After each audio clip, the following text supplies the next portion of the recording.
Hi, my name is Ed, and I just want to share a few thoughts about my walk with the Lord and just how He's done many things in my life and how I've come to faith.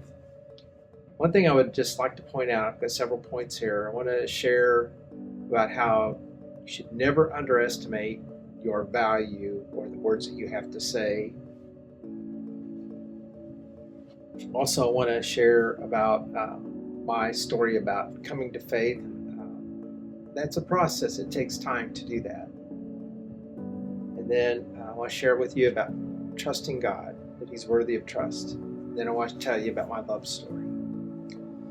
So there was a time in recent years, I'm an older person that always wanted to get a college degree. So while I was in my master's degree program, I had a professor who is the CEO of a Christian publishing company tell me, say, "Hey, Ed, you should write." So if he's telling me as a publisher that I should write, those words were very encouraging to me. And I have yet to fulfill that as I'm still working full time. But those words have always stuck with me. So never underestimate your value for the words that you have to say. So my coming to faith story starts when I was about 19 years old. I had just started the apprentice program at Caterpillar. And my very first journeyman that I was apprenticing under said, "Hey Ed, are you saved?" I go, "What's that mean?" He said, "It means you believe that Jesus is the Son of God." So, well, I knew that because I was raised in a major denomination. But to know Jesus as Lord, I didn't have a clue what that meant. It wasn't even weeks later, I had another journeyman ask me the same question, "Ed, are you saved?" And then the woman I was married to had several uncles that were pastors. And they asked me, "Ed, are you saved?" And I'm going, why these people keep asking me this question? What does that mean? It means you believe that Jesus is the Son of God. I knew that.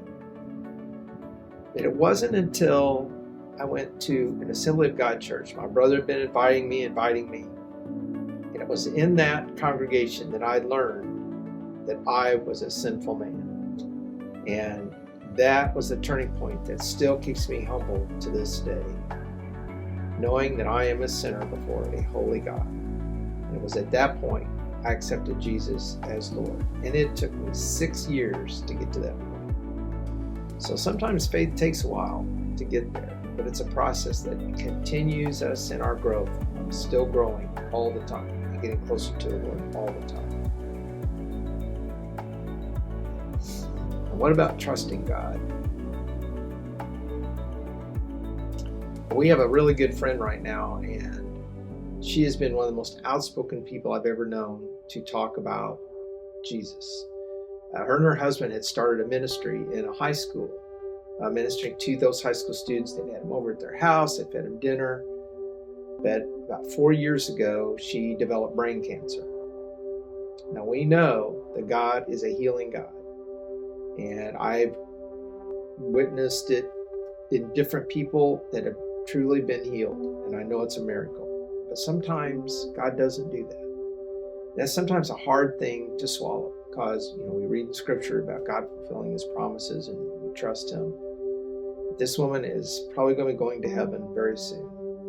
And it's a mystery to me. Why didn't God heal her? I know He could. And I know she believes in it as well as her husband. So it's not a matter of belief. It's just God's plan. And we have to learn to trust God no matter what happens around us, to truly trust Him. And then I want to share with you about God is love. So I went through a divorce a while back. It was probably the most painful thing I've ever been through. My children rejected me. It was a very gravely lonely time in my life. I had just recently moved to Southern Illinois and was just absolutely alone. And it was very hard. And I had a friend that I had become an acquaintance with. He invited me to go to his church. And while I was going there, we got a chance to minister to some special needs people, which was awesome. I loved it. And then he called me up and he said, "Hey, Billy Graham's coming to town." I go, "Oh, cool." So I went up there, I interviewed, I got hired. So again, there's these little blessings that God gives us. It's amazing. It's His love. And so for 3 months I worked there, and the lady I was working under said, "Hey, Grace Church in Maryland Heights, they have a singles program." I go, "Oh, really?" So I started going there. And on this Super Bowl Monday or night, whatever it was, Monday night, we went to this event, and there were probably 30, 40 people that were in the room. And I saw this blonde-haired girl down there. I couldn't get to her. I thought she was really cute. But anyway, I was with some other people. I never got a chance to meet her. So several months go by. And, well, actually, there was a singles event at Grace Church, and they were playing acoustic guitars and had desserts and stuff. And I saw this cute blonde that I had seen at the Super Bowl thing. And she had a baby boy in her lap. I go, oh, she's not going to be interested in no man like me. And she'd just sit behind me. And I wasn't meeting anybody. I was sitting there, and this went on for maybe an hour or something. And I turned around. I thought, I'm just going to go say hi. Oh, she was gone. Oh, well.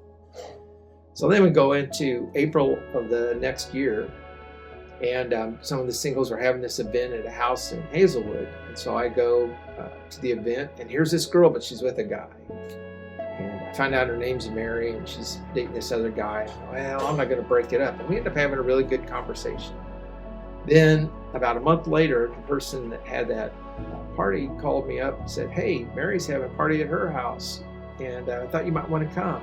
And she broke up with that guy. And I went, woohoo! So I went to the thing, and I started talking with her, and I've been talking to her ever since. Now we've been married 24 years. I love being around her. She drives me nuts for attraction. She's a beautiful person. It's just God's way. Even after the disaster of a divorce, God can still restore and show his love. So trust God. He truly does love. And that's my testimony.